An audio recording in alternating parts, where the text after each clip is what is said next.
Queridos e amados irmãos, que a doce e gloriosa paz do Senhor Jesus seja com todos.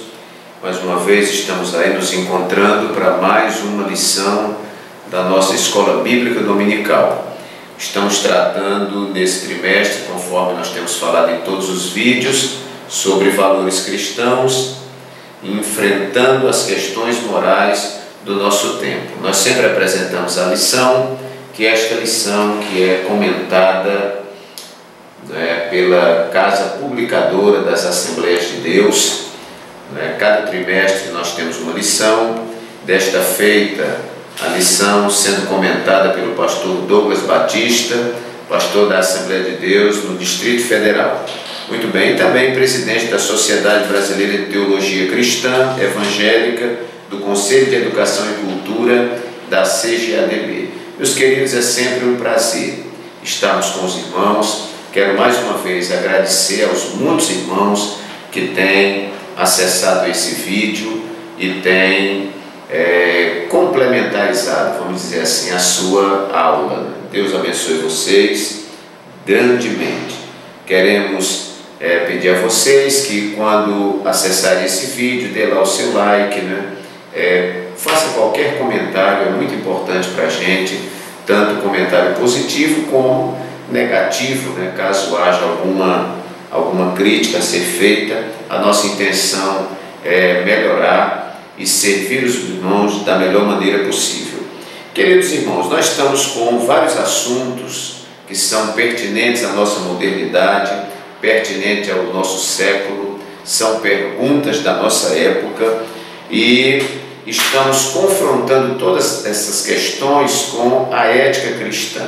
O que a Bíblia, o que a ética cristã diz com respeito a essas diversas temáticas, como por exemplo, ideologia de gênero, direitos humanos, aborto, pena de morte e eutanásia, suicídio, sexualidade, planejamento familiar, vida financeira, vícios e jogos, política e redes sociais. Então essas lições devem ser bem estudadas. O que nós passamos aqui de informação para você, anote e guarde, porque essa lição ela vai servir como um documento. E nós podemos amanhã, numa entrevista, numa sala de aula, em um seminário na igreja mais robusto, nós tratarmos esses temas que são muito interessantes, são dilemas e problemas da nossa época, que nós estamos lidando aí no dia a dia, e precisamos ter uma resposta bíblica para todas essas questões. Muito bem, queridos, hoje nós vamos estudar um tema interessante, que é ética cristã e a doação de órgãos. É a nossa lição de hoje. Ética cristã e doação de órgãos. Nós relacionamos aqui diversas informações, posicionamentos, relacionamos as dificuldades que nós temos quanto a este tema, doação de órgãos, e vamos aqui enumerar diversas coisas que você pode guardar e comentar na sua sala. Muito bem, queridos, ética cristã e doação de órgãos. Nós colocamos aqui primeiro o que é esta doação de órgãos. Então, quando alguém se encontra com um órgão comprometido, seja um fígado, os rins, o coração, o baço, os pulmões, a córnea, algum órgão do corpo ou tecido do corpo que está comprometido e não tem mais como realizar um tratamento em cima dessa dificuldade, dessa deficiência, então apela-se para a doação de um órgão. Muito bem, então quando alguém se encontra com um órgão comprometido, sem condições de funcionamento e necessita de outra pessoa compatível que lhe forneça aquele órgão sadio. Então isso é o que nós chamamos doação de órgãos. E quando esse processo ele pode ser realizado, então nós entramos naquilo que denominamos transplante, que é tirar de uma pessoa e colocar em outra. Muito bem, está aí um conceito. Os tipos de transplante. Nós temos transplantes que eles são de pessoas vivas para pessoas vivas. Por exemplo, uma pessoa está com um problema nos rins, os rins não estão conseguindo filtrar, os rins estão paralisados. É o que nós vemos sempre, pessoas, não é, que fazem hemodiálise, por exemplo. Então, esta pessoa, quando chega num estado muito crítico, elas ficam aguardando uma doação de órgão. E aí, quando tem alguém da família ou alguém que tenha um rim, não é, compatível, então se executa o transplante. Então, a pessoa está viva, doa aquele órgão, né? Inclusive dizem que os rins, né, eles continuam se reproduzindo. Eu não sou médico, né, mas são as informações que a gente tem. Então alguém tem os 2 rins, fornece um para alguém que está precisando. 2 pessoas vivas, não é? Nós temos também um outro caso também, que é a transfusão de sangue. Não é um órgão ali, mas esse líquido precioso, o sangue humano, né? A gente muitas vezes fornece o nosso sangue, dependendo da tipagem sanguínea, o fator RH, né? Então a gente doa o sangue, é um transplante também, né? De sangue. E nós temos também aí o famoso transplante de medula, né? Tudo isso realizado entre pessoas vivas. Eu posso ceder um pouco da minha medula para alguém, né? Posso ceder o meu sangue, que é A positivo, para alguém que é A positivo, ou para aqueles que recebem o A positivo, né? O receptor universal, por exemplo. E também no caso de, pelo menos que eu lembro assim, dos rins, que a gente pode tirar um rim e fornecer para uma pessoa. Pele também, que é um tecido, se faz transplante ósseo também. Ok. Temos também, queridos, o transplante que é de uma pessoa morta para uma pessoa viva. Transplante de uma pessoa morta para uma pessoa viva, que é a tônica da nossa fala hoje aqui. E aí nós encontramos as dificuldades. Bom, desta pessoa morta, ela vai ter aí morte cerebral, não é? Que implica, a morte cerebral é também chamada de morte encefálica, é chamada de lesão cerebral grave, que significa a perda completa e irreversível das funções cerebrais. Então, o paciente é clinicamente e legalmente declarado morto, quando no seu cérebro, né, constata-se a ausência de atividades elétricas e de circulação sanguínea. Então, é mostrada aí pelos médicos a irreversibilidade desse quadro. Não tem mais como a pessoa voltar a viver. Morte cerebral. Os seus órgãos ainda estão em funcionamento, não é? Ou estão parando o seu funcionamento, e num determinado momento os médicos têm condição de captar esse órgão e doar para alguém que está vivo. Pronto, é um outro modelo de transplante. Temos também o transplante, e nesse transplante pode-se doar coração, fígado, intestino, rins, ossos, pele, córnea, né, e por aí vai. Também temos um modelo também chamado transplante de célula-tronco, que é feita do embrião para um ser social. Eu fiz essa denominação porque o embrião está no ventre da mãe, né? E o ser social é a pessoa que já está em sociedade. E aí é um ponto crítico, porque nós não concordamos que se prejudique o feto, prejudique o embrião, que para nós já é uma pessoa, então nós não concordamos. Mas é um modelo que existe também. E temos também o que é chamado de xenotransplante, com X, que consiste no enxerto de órgãos animais em seres humanos. Bom, queridos, conceituamos então o que é esta doação de órgãos, o que é esse transplante de órgãos, e falamos também sobre os tipos de transplante. Bom, quando a pessoa, para a medicina, é considerada como morta e que a partir daí podem ser tirados seus órgãos. quando há morte encefálica, já demos aqui essa denominação, quando há uma lesão cerebral grave, ou seja, irreversível, quando há perda completa, irreversível das funções cerebrais, isso tudo é a mesma coisa. O paciente é clinicamente declarado morto, né, pela falta da ausência de atividades elétricas e de circulação sanguínea no seu cérebro. Essa pessoa, então, declarada morta, e a partir daí a medicina declara como legal, né, juridicamente legal também, a retirada dos órgãos desta pessoa. Muito bem, eu também queria passar para os irmãos, a título de informação, achei muito interessante como funciona o sistema de doações. A gente fica muito preocupado. Eu mesmo, há uns anos atrás, era doador de sangue, não morava aqui no estado que eu estou morando. Então eu cheguei aqui no estado, fiquei um pouco desconfiado e tudo. Será que é sério? Né? Será que o local é limpo mesmo? Né? E a gente fica desconfiado. Né? Infelizmente, o nosso sistema de saúde, ele não goza de muita credibilidade.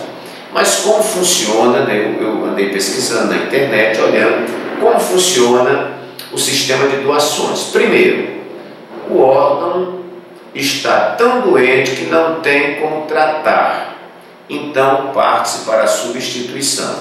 Então o paciente está com um desses órgãos que nós falamos, ou tecido deficiente, porque no caso a córnea, né, é o tecido, né? Coração é o órgão, fígado é o órgão, os rins, o órgão, né?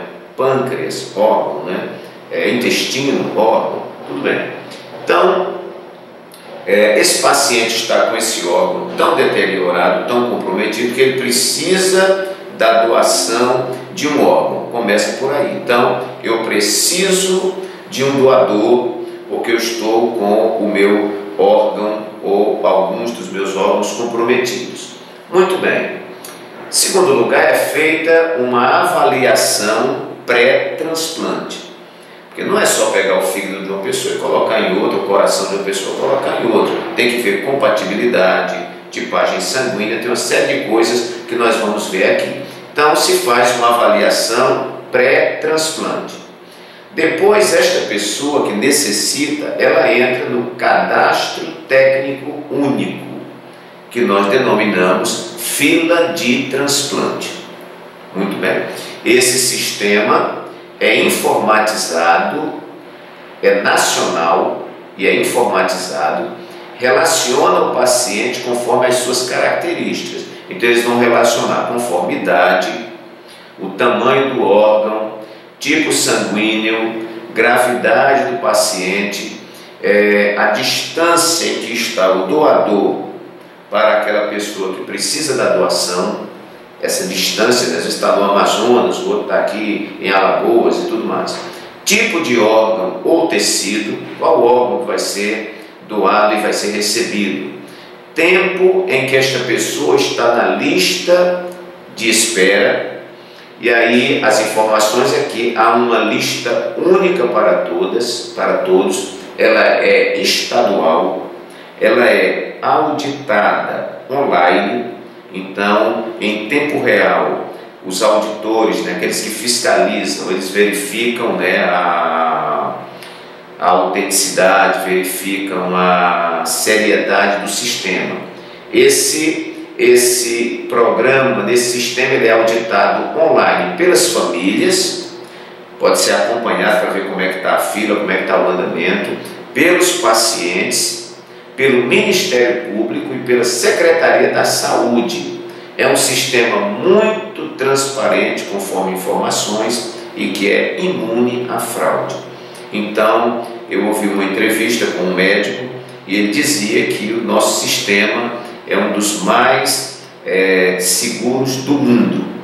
Um dos mais seguros do mundo. Então, não tem esse negócio de o órgão vai para alguém que é da pele clara ou da pele escura. Esse órgão vai para alguém que é rico ou para alguém que é pobre. Esse órgão vai para alguém que é do centro do país ou da periferia do país. Não se leva em consideração isso, né? O cruzamento, quarto lugar. O cruzamento das características do doador com o receptor. Tem que haver compatibilidade. Não pode se considerar raça, sexo, condição econômica e social. Não pode, não é um sistema que discrimina. Todo o processo de doação é transparente e regulado por leis. Então está aqui, irmãos, mais ou menos o funcionamento do sistema de doações. É um serviço de utilidade pública, né? Você pode guardar isso aí, porque se alguém precisar, sabe como funciona. Outra questão interessante, que é importante os professores mencionarem em suas salas, e para você que está estudando a lição, perceber também algumas estatísticas que nós trazemos. Existem aproximadamente 40 mil pessoas aguardando transplante de órgãos na fila. É óbvio, né, irmãos, que muitos não conseguem receber. Às vezes ele aguarda 3 anos por um órgão, dependendo do órgão também, e muitas vezes acaba morrendo e o órgão não chega a tempo. Em 2016 houve um crescimento de 5%. E tem havido um crescimento gradual devido a campanhas de conscientizações que ainda são muito pequenas, né? Essas campanhas de conscientização. Em 2015 houve um recorde com 2.983 órgãos doados. São dados do Ministério da Saúde. Graças a Deus que tem avançado, né? Eu sou muito otimista em relação ao nosso Brasil, irmãos. Eu tenho orado pelo Brasil. Tenho orado pelo estado de Alagoas, que é considerado hoje o último da federação. Nós temos orado pelo estado de Alagoas, orado pelo nosso governador, pelo nosso prefeito, que enfrentam dificuldades, não é fácil, às vezes a doença é cultural, né? E temos orado pelos deputados estaduais para que Deus nos dê uma renovação, né? E que nós possamos sair de índices, né, negativos aí. Muito bem, um doador, também aqui outra estatística, pode salvar até 20 pessoas e melhorar a vida de diversas outras pessoas. Então, meus queridos, vejam que um doador, ele pode ajudar muita gente, porque depende, se ele é doador de órgãos, pode ser aproveitado dele muita coisa boa.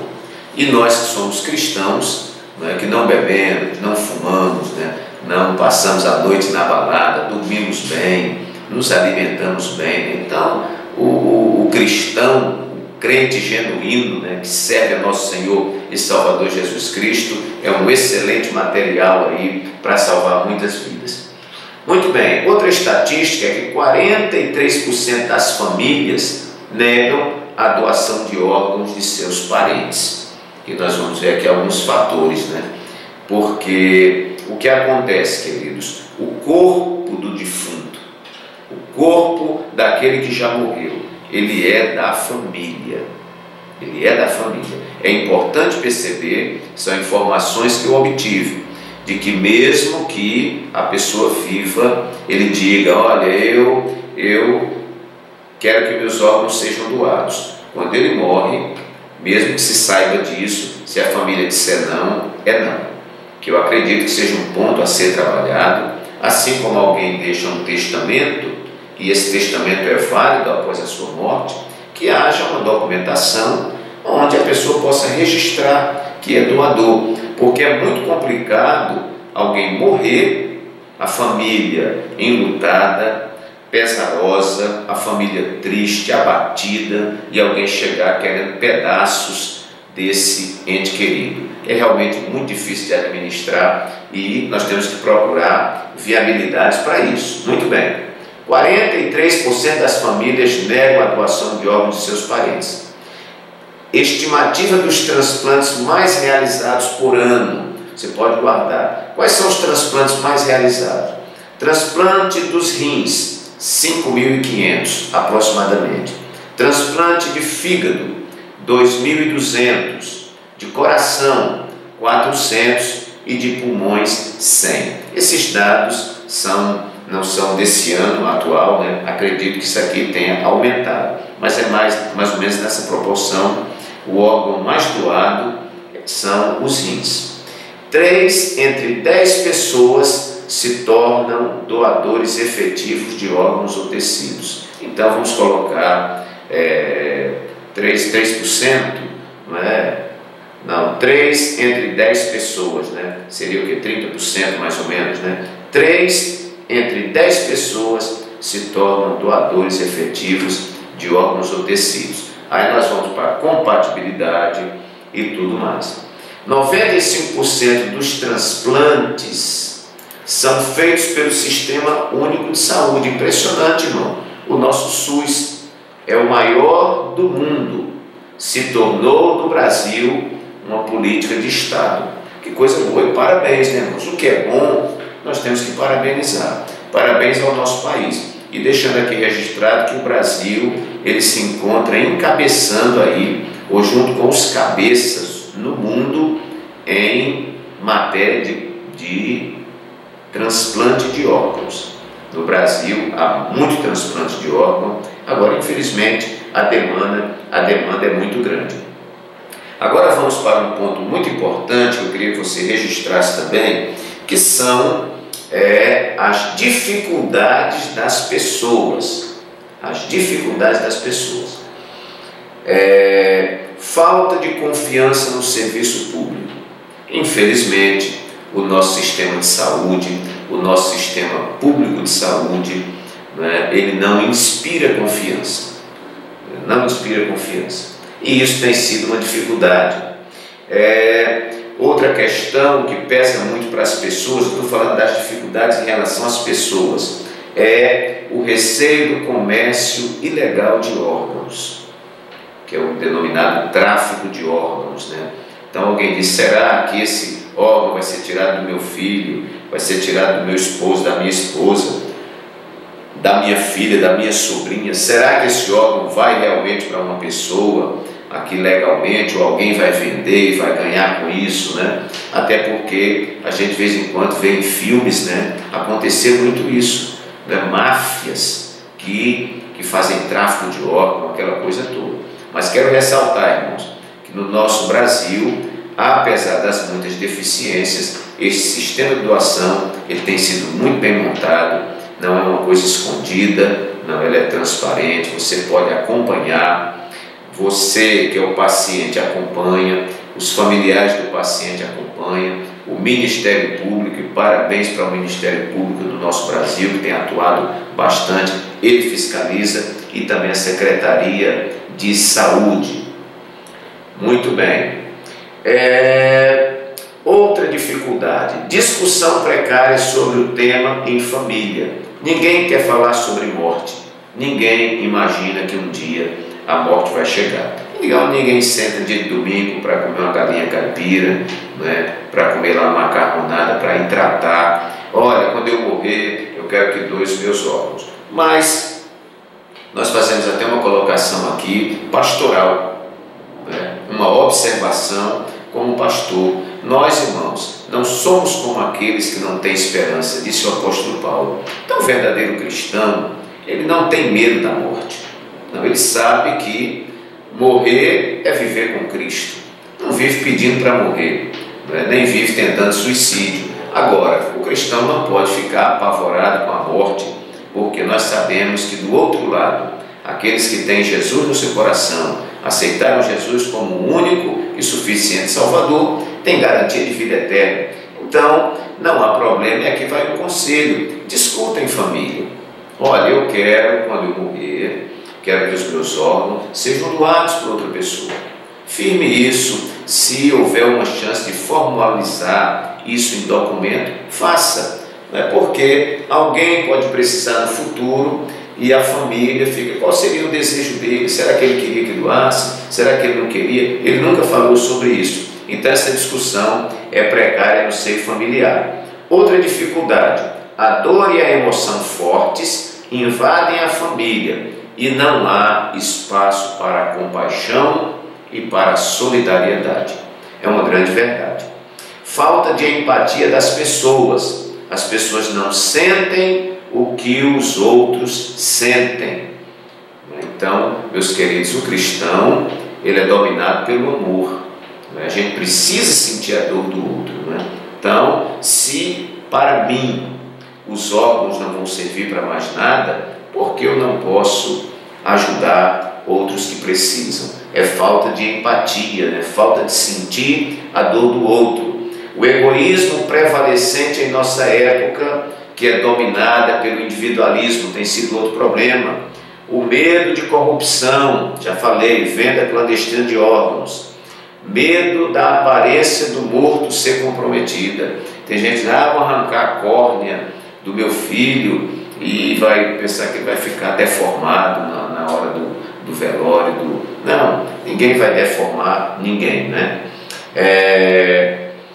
Os órgãos estão funcionando, mas o cérebro não. A família fica em dificuldades. Então, quando o médico declara morte cerebral, geralmente a pessoa, se deixar ali com aparelhos e tudo, ele vai ficar respirando, o coração vai ficar batendo e tal, mas ele não volta mais. Nossa vida está realmente na nossa mente, no nosso cérebro. E a família não quer autorizar que se faça aquilo, porque imagina que ainda está vivo, né? Também porque parece ser um somatório de perdas, né? Eu perdi meu filho e agora vão levar os órgãos dele. Desse sentimento de perda, são dificuldades. O que a pessoa deixa escrito ainda não é considerado, pois quem manda no morto é a família. Problema. Entender o que é morte cerebral. A gente também tem dificuldade em entender o que é isso. Revolta em casos de morte violenta dificulta o amor, a generosidade e a doação. Às vezes a morte foi uma tragédia, foi um acidente de carro, alguém bateu no carro, matou a pessoa, então a família está revoltada, está querendo matar a pessoa que matou o filho, então fica aquela dificuldade e nesse momento me parece que o amor passa por bem longe. Aspectos culturais, religiosos e tradicionais e o tabu acerca do tema também tem dificultado. Esperança que um milagre aconteça, principalmente no nosso meio cristão. A gente tem esperança que um milagre aconteça, mas, meus queridos, não é por isso que nós vamos nos negar. Temor que o órgão seja retirado antes da morte cerebral é outro problema. Alguém diz, vamos acelerar a morte para a retirada dos órgãos. Também outra desconfiança, né? Meu pai não ia morrer, meu filho não ia morrer, mas mataram para poder tirar os órgãos dele, já que ele era doador. E, um caso também bastante infantil, é a preocupação com a ressurreição e a pergunta, com quem vai ficar o órgão? O irmão morreu e o seu coração foi doado, né? Então ele imagina, na ressurreição eu vou subir sem coração, vou subir sem o fígado, vou subir sem os rins. Olha, irmãos, diz que o corpo que é semeado não é o mesmo que vai, ser levantado. Eu vi até uma reflexão de um pastor muito interessante, né? E vamos dizer, aquele irmão que nasceu sem uma perna, será que ele vai entrar na vida eterna sem uma perna, irmão? Não, Deus vai providenciar outra coisa ali. Nosso Deus não tem dificuldade, né? E eu coloquei aqui que está lá na frente, nós nunca seremos prejudicados porque amamos alguém. Então, não fique preocupado. Eu doei minha córnea, e na hora da ressurreição, a córnea que está no olho do outro vai sair do olho dele. Não, Deus tem suas maneiras de trabalhar. Louvado seja Deus. Agora, irmãos, eu vou falar de dificuldades das instituições. Eu falei aqui dificuldade das pessoas, agora da instituição. A dificuldade de acolhimento desde os primeiros momentos na unidade de saúde. Isso causará irritação futura. Então você chega hoje nos hospitais, infelizmente você é muito maltratado. Você não é tratado como pessoa, você é tratado como lixo. Hoje, nos hospitais, nós somos tratados como lixo. A maca fica lá pelo chão, você fica naqueles corredores fétidos, e as pessoas não dão importância e você fica largado lá. Chega a comprometer, irmãos, a dignidade das pessoas, a maneira como as pessoas são tratadas. Então, a pessoa já fica no hospital revoltada. Quando o parente morre, alguém vem falar em tirar os órgãos dele, aí o cara já está bravo mesmo e ele nega tudo isso. Muito bem. Má distribuição das equipes treinadas pelo Brasil. A maior parte está na região sul e sudeste. Então, há lugares ainda que nós temos potenciais doadores, nós temos pessoas que precisam da doação, mas nós não temos profissionais qualificados, treinados, com um sistema de logística, vamos dizer assim, né, pronto para resolver o problema ali.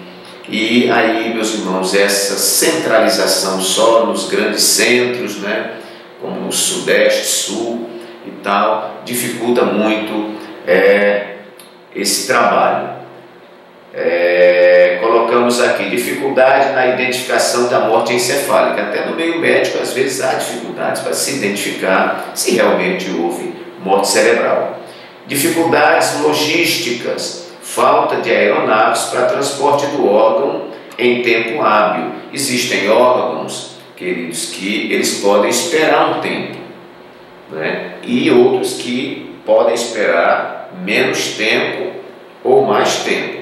Então, a conservação, o tempo de validade dos órgãos, eles variam muito, né, de órgão para órgão. Então, há muitas vezes a necessidade que o transporte seja feito de helicóptero, de jatinho, né? Às vezes um órgão muito sensível tem que ser transportado, vamos supor, do Amazonas para o Rio Grande do Sul.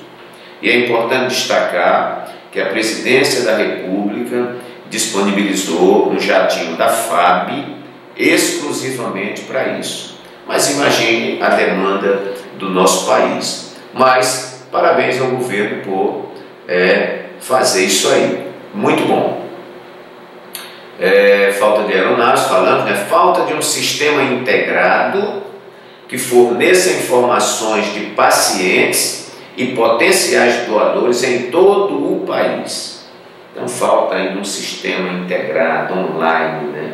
Morreu aqui alguém agora, com o tipo de órgão tal, o tipo sanguíneo dele é tal, a identificação rápida, e daqui você já saber o lugar onde precisa desse órgão, né? Que é muito interessante, irmãos, uma questão sobre a credibilidade desse sistema, como é que ele funciona, é que o médico, muitas vezes, o médico que decreta a morte encefálica ou a morte cerebral, ele não tem contato com as pessoas que fazem essa distribuição para os pacientes necessitados, para evitar a corrupção. E também dificuldade de acondicionamento dos órgãos, né? O órgão que é retirado, ele precisa ser muito bem cuidado, muito bem tratado, para chegar no lugar de destino ainda íntegro, né? Algumas considerações importantes. É importante um investimento inicial rigoroso para se considerar a morte cerebral. Somente após o cumprimento de todo um protocolo rigoroso para se considerar o estado do paciente irreversível. Não é qualquer pessoa chegar e dizer que está morto, não. Não é assim que funciona. Tem que identificar a diferença entre o coma, que é uma situação, e a diferença entre uma situação irreversível do quadro. Então, hoje há exames específicos, protocolos mundialmente usados e extremamente seguros. Então, eles fazem exames neurofisiológicos, fazem exames por 2 ou 3 médicos para constatar, documentação gráfica da situação, exame clínico, que dizem que é o padrão de ouro, é o exame clínico, é o principal. O Brasil é uma referência em transplante hoje. O governo, aqui são algumas considerações, o governo tem financiado bolsas de estudo com a finalidade de capacitar especialistas e também a hospitais escola, que também já fazem residência, né? Já facultam, vamos dizer assim, residência para médicos, né? Baseado nesse tipo de trabalho. O tempo de validade dos órgãos, já falei, varia de órgão para órgão, e há órgãos que necessitam de transporte urgente. Também aqui uma frase: o melhor presente que você pode dar a uma pessoa é o presente da vida. Então aqui nós vamos agora fazer, irmãos, a nossa observação bíblica, porque esse tema, eu trouxe aqui algumas informações interessantes para você, mas é importante a gente colocar, bom, o que a ética cristã diz a esse respeito, o que a Bíblia diz a esse respeito. É pecado o cristão doar seus órgãos? Quando não doa, está pecando? Como nós vamos analisar isso? Bom, primeiro, irmãos, doação de órgãos não era uma temática em voga, nem no Antigo Testamento, nem no Novo Testamento, nos dias de Jesus. A medicina não estava nesse avanço, né? Mas também nós não vamos procurar na Bíblia algumas coisas, né? É pecado andar de avião? Não existia avião naquela época, né? É pecado obturar dente? A Bíblia não fala de obturação de dente, a Bíblia não fala desse tipo de coisa, né? São coisas que são do nosso século, mas nós podemos pegar alguns assuntos correlatos, algumas coisas paralelas e buscarmos na Bíblia princípios que fundamentem isso aí. Então, 1 de João, capítulo 3, versículo 16, tem um versículo que diz assim: conhecemos o amor nisto, que Ele, Jesus, deu a sua vida por nós e nós devemos dar a vida pelos nossos irmãos. Então, eu acredito que esse seja um texto de ouro para fundamentar que não há problema em um cristão ser um doador. Tiago 4,17 diz assim: aquele que sabe fazer o bem e não faz, comete pecado. João 10, 17 e 18, Jesus diz assim: porque dou a minha vida para tornar a tomá-la. Ninguém a tira de mim, mas eu de mim mesmo a dou. Tenho poder para dar e poder para tornar a tomá-la. Jesus então entregou não parte, mas todo o seu corpo. Se Jesus deu a vida toda, por que não damos parte das nossas vidas aos nossos irmãos? Então eu quero deixar para ficar gravado logo na internet, né? Eu, pastor Walter, o dia que dormir no Senhor, se os meus órgãos estiverem bons, não estiverem envenenados com nada, eu quero que seja doado para as pessoas, né? Eu vi um vídeo, né, e alguém disse que às vezes o perigo é doar a língua, né? Porque às vezes a língua está muito contaminada, né? E que Deus tenha misericórdia. Muito bem. Romanos 5,8 diz: mas Deus prova o seu amor para conosco em que Cristo morreu por nós, sendo nós ainda pecadores. Então veja, Jesus não olhou o nosso estado, Ele deu a sua vida por nós, né, e deu a sua vida por inteiro.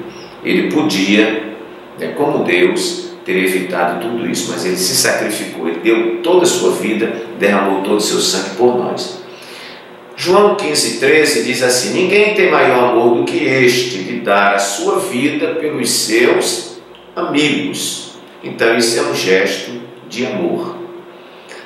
Atos 20,35 tem um princípio aqui muito interessante que diz: mais bem-aventurada coisa é dar do que receber. Então ganhamos muito mais quando damos do que quando recebemos. Isso é um princípio que é paradoxal à compreensão da nossa sociedade moderna e egoísta.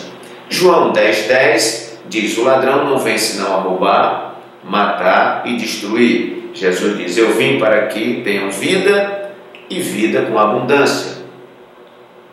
Paulo também, falando aos Gálatas, ele diz assim: porque vos dou o testemunho de que, se possível fora, vocês, Gálatas, teriam arrancado os vossos olhos e teriam me dado os vossos olhos. Então, está aí, irmãos, o padrão do amor, né? Paulo disse em 2 Coríntios 12,15: eu de muito boa vontade gastarei e me deixará gastar pelas vossas almas. Mateus 22,39: amarás o teu próximo como a ti mesmo. A Bíblia, ela repudia a dicotomia entre corpo e espírito. A gente é tratado integralmente. Para Deus, nós temos valor enquanto corpo, alma e espírito. Então, o meu corpo não está desconectado da minha alma, que não está desconectada do meu corpo, que meu corpo não está desconectado do meu espírito, que não está desconectado nem da alma, nem do corpo, nem da alma. Nós somos seres integrais. A preocupação de Deus é com o nosso corpo integral. Agora, ao mesmo tempo em que nós estamos tão conectados, nós também estamos desconectados. Não quer dizer que porque eu doei uma córnea, eu doei o fígado, doei os rins, doei o intestino, doei os pulmões, que isso vai comprometer minha alma. Absolutamente não. João Batista cortaram a cabeça dele, não é? E depois os seus discípulos foram lá, pegaram o seu corpo e o sepultaram, e a Bíblia nem comenta sobre cabeça. Mas acredito que no dia da ressurreição, João Batista não vai aparecer como uma mula sem cabeça, né? Mas ele vai aparecer lá com a cabeça perfeita, né? Não importa onde está a cabeça. Muito bem. Também a Bíblia trata que esse corpo será transformado, e isso é uma visão elevada do corpo que a Bíblia tem. Vamos ver aqui mais alguma coisa interessante. Eu coloquei aqui algumas assertivas. A primeira: faça tudo para a glória de Deus. Deixe o registro do seu amor em alguém. Então, meus queridos, a Bíblia diz: quer comais, quer bebais, quer façais qualquer outra coisa, faça para a glória de Deus, né? Se você faz em amor, geralmente isto é computado como algo positivo. Eu coloquei uma frase aqui: é melhor chegar nos céus e Jesus perguntar onde está o teu fígado, do que perguntar onde está o teu irmão. Fica essa frase de ouro. É claro que Deus não vai procurar onde está meu fígado, né? Porque seres celestiais não precisam dessa estrutura, né, que nós temos aqui. Lá, Jesus disse que o reino do céu não é nem comida nem bebida, que lá nós não vamos casar, nem vamos nos dar em casamento, mas seremos como os anjos. Mas eu coloco apenas como uma frase aqui, né? É melhor chegar no céu e Jesus perguntar onde está o teu fígado, o teu coração, os teus pulmões, do que perguntar onde está o teu irmão e eu não saber dizer. Muito bem, alguns pontos que são defesa de um modo geral, também vamos colocar aqui. Doar o seu órgão ou órgãos é uma nova oportunidade de vida para outra pessoa. Você nunca perde quando você doa. Alguém disse uma frase interessante, se não me engano, Martin Luther King, e aqui eu fiz uma adaptação: o que eu retiver, o que eu segurar para mim, eu vou perder, mas aquilo que eu doar, eu ganharei, e eu nunca vou perder. Nossas ações em amor nunca irão prejudicar a operação de Deus, né? Nunca, nunca. Não há pecado em doar. Aqui uma observação também: e também não é pecado não doar, né?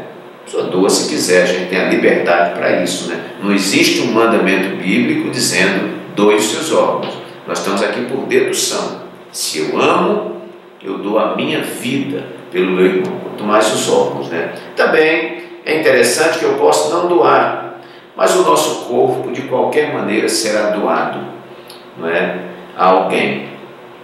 As bactérias, os vermes e, como disse um pregador, as minhoquinhas, as minhocas e aos minhocões, né? Então, se eu não dou o órgão para um irmão, para alguém que precisa, eu vou doar aos vermes. Inclusive, eu anotei aqui uma dedicatória de Machado de Assis em seu livro Memórias Póstumas de Brás Cubas, da nossa literatura brasileira, e ele, naquele livro, ele faz uma dedicatória. Ele diz assim: ao verme que primeiro roeu as frias carnes do meu cadáver, dedico como saudosa lembrança estas memórias póstumas. Então, meu querido, né, nosso corpo vai ser devorado por vermes. Inclusive, enquanto nós estamos vivos, nós já estamos sendo devorados. Nós estamos morrendo aos pouquinhos. Ainda vivo, alguém está se alimentando do nosso corpo. Então, doar é fazer algo por alguém quando não posso fazer mais nada por mim mesmo. tornar útil o que tenho ou deixar-se destruir. O que Jesus responderia, né? Eu posso tornar útil o que eu tenho ou deixar-se destruir. É como você, alguém pedir um copo d'água, você dizer, não vou dar água a você não, vou jogar o copo d'água fora. Né? É triste. Doar é você transformar a dor da perda em uma nova esperança.